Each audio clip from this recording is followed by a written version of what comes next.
Super league കേരളയിൽ Forca കൊച്ചിക്കെതിരെ Kannur വാരിയേഴ്സിന് എതിരില്ലാത്ത ഒരു ഗോളിന്റെ ജയം. 83-ാം മിനിറ്റിൽ അഡ്രിയാൻ സഡിനേറോയാണ് വിജയ ഗോൾ നേടിയത്. ജയത്തോടെ കണ്ണൂർ വാരിയേഴ്സ് പോയിന്റ് പട്ടികയിൽ ഒന്നാമതെത്തി. സീസണിലെ 2 തോൽവികൾക്ക് ശേഷം ഹോം ഗ്രൗണ്ടിൽ ജയം എന്ന ലക്ഷ്യത്തോടെയാണ് ഫോഴ്സ കൊച്ചി ഇന്ന് കളത്തിലിറങ്ങിയത്. തണുത്ത മട്ടിൽ തുടങ്ങിയ ആദ്യ പകുതിയിൽ ഇരു ടീമുകൾക്കും ഗോൾ കണ്ടെത്താനായില്ല.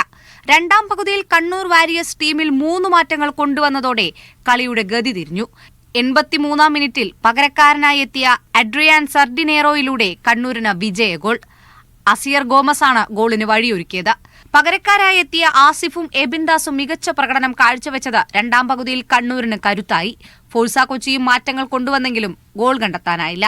ഇന്നത്തെ കളി വളരെ ടഫായിട്ടുള്ള ഒരു മാച്ചായിരുന്നു.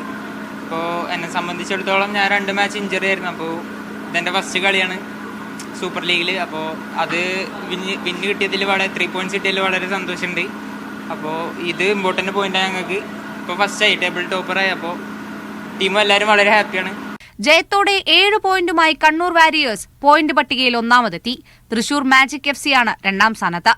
3ാം തോൽവിയോടെ ആദ്യ സീസണിലെ റണ്ണേഴ്സപ്പായ ഫോഴ്സ കൊച്ചി അവസാന സ്ഥാനത്താണ്. മീഡിയ 1 കൊച്ചി.